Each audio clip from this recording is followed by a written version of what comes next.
Welcome back to the Ancestral Findings Podcast. Woodrow Wilson, our 28th U.S. President, had two First Ladies.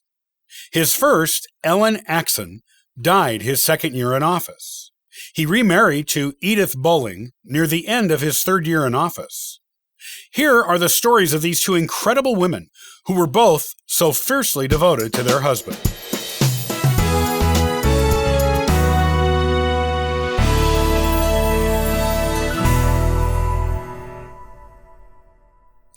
The 28th U.S. President, Woodrow Wilson's two terms in office were unique in that he started with one First Lady and ended with another.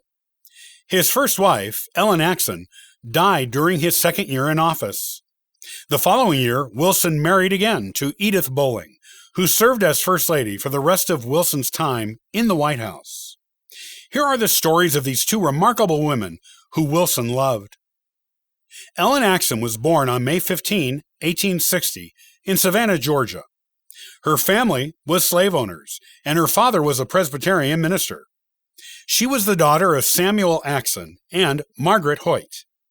Ellen was an artistic woman and studied at the Art Students League of New York before marrying. She was considered refined and enjoyed art, music, and literature of all kinds. She also produced her own artwork, which she pursued her entire life.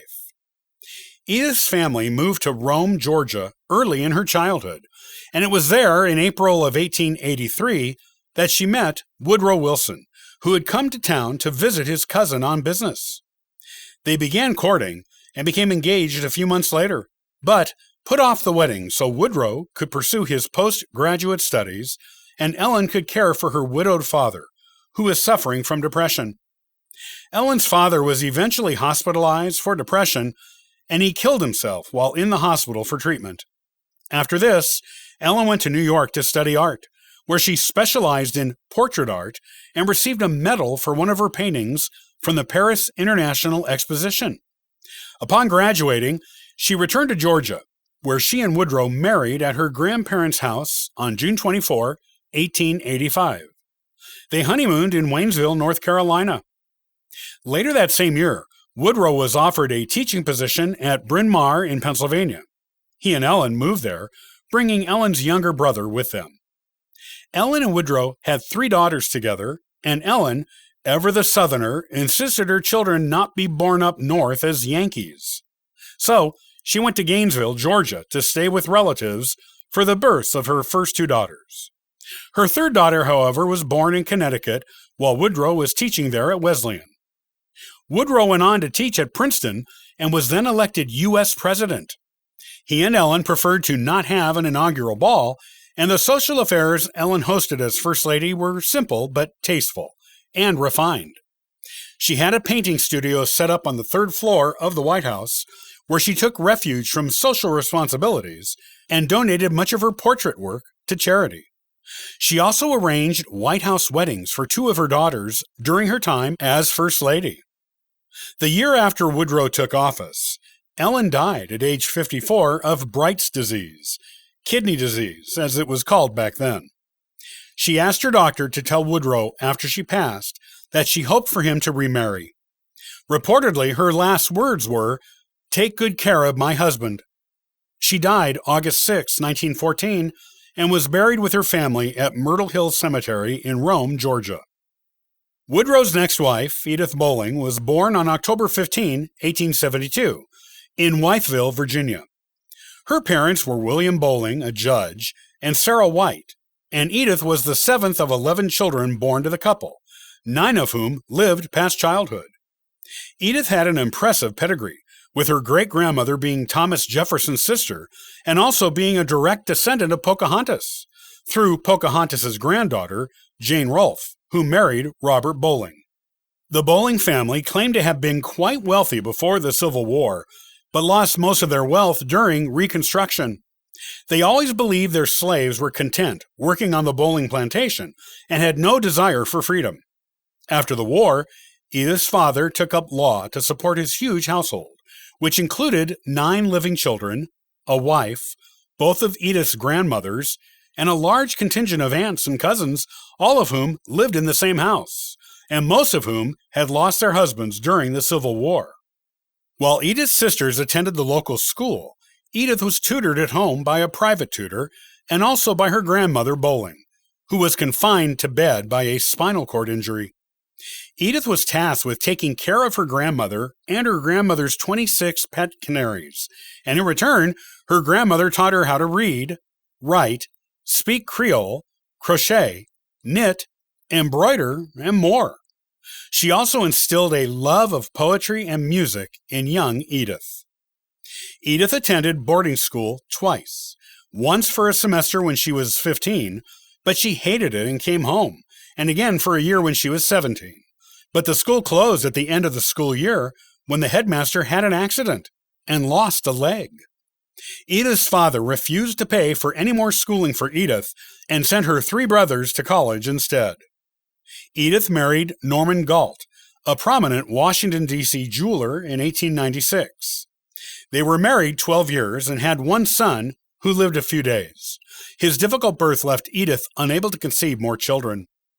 When Norman died, Edith was left with considerable wealth and hired a manager to run the jewelry business and pay off debts.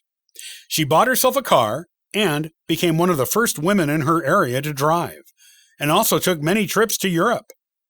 Edith had been widowed for 2 years when she met the much more recently widowed Woodrow Wilson through a cousin of Woodrow's.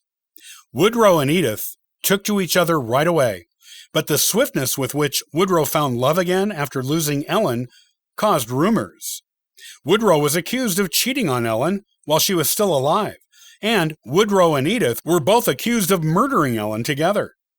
Woodrow offered Edith a chance to back out of the relationship, but she refused. She did, however, ask that they postpone their wedding until the official year of mourning for Ellen was completed. Woodrow and Edith were married December 18, 1915, at Edith's house in Washington, D.C. They honeymooned at Hot Springs, Virginia.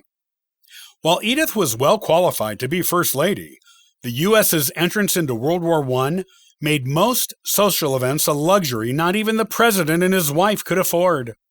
To set an example for the nation, Edith observed gasless Sundays, meatless Mondays, and wheat-free Wednesdays, in an effort to encourage others to do the same. Rather than use manpower to mow the White House lawn, she had sheep graze it, and sold their wool at auction to benefit the Red Cross. Because of the war, Edith became the first person besides the president to receive full-time Secret Service protection. She also went with Woodrow to Europe to help negotiate the peace treaty at the end of the war, a trip that was a first for any president or first lady. After they attended the Paris Peace Conference in 1919, Woodrow suffered a debilitating stroke, and Edith effectively took over all the duties of U.S. president for him for the remainder of his time in office. In this way, Edith can truthfully be said to be the first female U.S. president because she did everything for Woodrow in regards to his presidential duties. If Woodrow had to sign something, Edith brought it to him as he was bedridden. She went to great lengths to keep this hidden from the public, and the people at the Capitol assisted her in keeping it secret. One U.S. senator even referred to her as the presidentress and acting first man.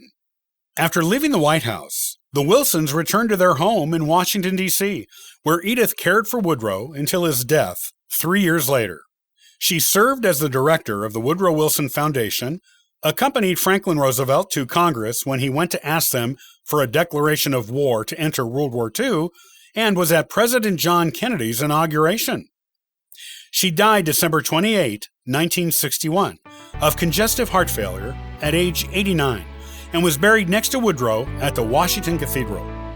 She left her home in Washington to the National Trust for Historic Preservation, with the stipulation it be used to make a museum dedicated to Woodrow. The house was reopened as the Woodrow Wilson House in 1964.